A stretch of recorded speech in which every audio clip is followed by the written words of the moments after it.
We sleep for a third of our life. That means that if you're 80, you've been asleep for 27 years. But many of us give surprising little attention or care to our sleep. We should do, because it is critical for our memory right now and later in life. Hi, my name is Dr. Ben Webb. Welcome to today's video in which I'm going to share with you why sleep is so important for your memory. If you watch to the end, I also have 5 tips to help you get a good night's sleep and hopefully improve your memory. In the 1950s, we spent on average 8 hours a night sleeping. In our modern busy lives, we only sleep for about 6.5 hours. That is 1.5 hours of sleep per night lost in 70 years. The neglect of our sleep is often the result of a major misunderstanding. Sleep isn't lost time or a way for us to rest when all of our important work is done. When we fall asleep, our brains are not merely offline, they're busy organising new memories and integrating them with old ones.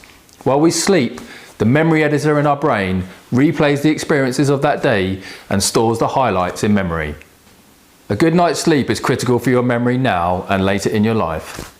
At first glance, our memory does not seem that impressive. We normally forget about 40% of new material within the first 20 minutes.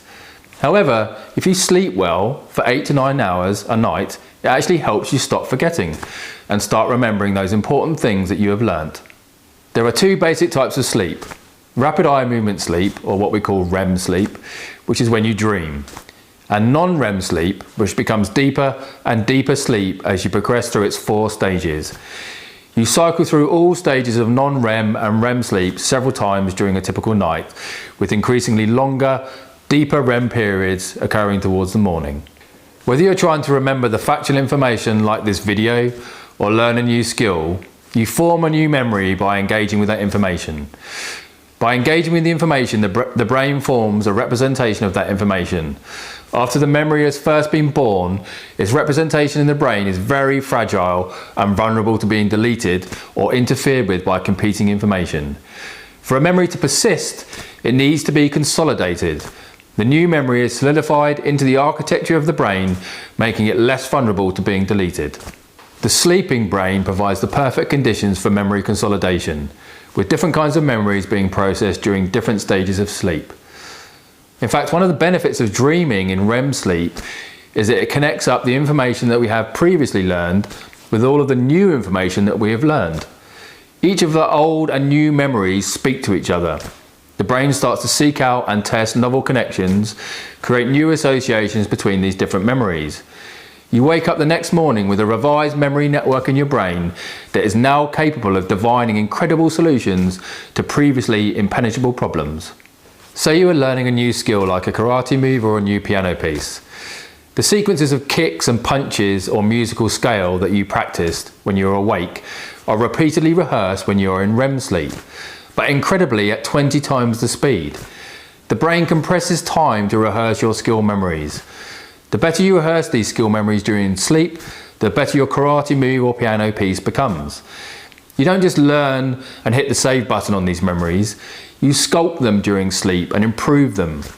Practice does not make perfect, practice with a good night of sleep is what makes perfect. A recent discovery is that you also need to sleep not just after learning, but also before learning. This is to prepare your brain like a dry sponge, ready to soak up the new learning.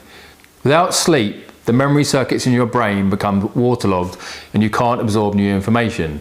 In fact, when you are deprived of a night of sleep, your brain is 40% worse at making new memories. At school or college, 40% is the difference between an A grade or completely failing an exam. We're now starting to understand what has gone wrong in our brain to produce these sort of learning deficits. There is a structure in your brain called the hippocampus, which is incredibly important for your memory. It's like the inbox of your brain. It's very good at receiving new memory files and storing them. When you are sleep deprived, the brain shuts down all the activity in the hippocampus. The brain essentially shuts down your memory inbox and all incoming files are bounced. You can't commit new experiences to memory. If you've seen the film Memento, you get an idea of what it's like not to be able to form any new memories. In Memento, Guy Pearce has dense amnesia, which is caused by severe damage to the hippocampus. Sleep deprivation attacks and shuts down the same brain structure which causes dense amnesia. A physiological signature of aging is that your deep sleep, what we call stage 4 or slow wave sleep, gets worse. Disruption of deep sleep as we get older might actually explain why our memory gets worse when we get older. In fact, sleep deprivation has been strongly linked to the development of Alzheimer's disease. During deep sleep at night, there is a sewage system in your brain that goes into overdrive and cleanses all of the metabolic toxins that have been built up over the day. One of these toxic sticky proteins that has been built up is called beta amyloid, which is one of the leading causes of Alzheimer's disease. The more sleep you lose across a lifetime, the more toxic amyloid is being built up night after night, year after year, significantly increasing your chances of developing Alzheimer's disease. Indeed, people who pride themselves on not needing much sleep might actually be increasing their chances of major memory problems later in life. To give you two real examples, both Ronald Reagan and Margaret Thatcher often claimed they only needed a few hours sleep a night, and both, sadly, developed Alzheimer's disease later in their lives. So how can we make sure we get a good night's sleep, get those 8 to 9 hours that we need that might help us avoid these memory problems later in life? I've got 5 tips for you based on the latest sleep science. The first one is, keep your sleep routine regular. The single most important step is to go to bed at the same time, wake up at the same time, no matter whether it's the weekend, a weekday, or a holiday. The second one is, keep it dark in your house. In the last hour before you go to bed, try to stay away from screens, switch off half the lights in the house. It really starts to make you feel a bit more drowsy and helps you get to sleep. The third tip is, keep it cool. Your brain needs to drop its temperature by about 2 to 3 degrees Fahrenheit to initiate sleep. You'll always find it easier to fall asleep in a cold room than in a warm room. One way to do this is to have a hot bath, counterintuitively. Core body temperature plummets when you get out of the bath and helps you get to sleep. Tip number 4, keep away from physical activity. Don't exercise before you go to bed. Relax and clear the mind before bedtime, read a book, listen to quiet music. And the final tip is, keep away from the kitchen. Don't eat a heavy meal or drink an excessive amount of liquid just prior to bedtime. That is why sleep is so important for your memory. I hope you enjoyed the video and see you in the next one.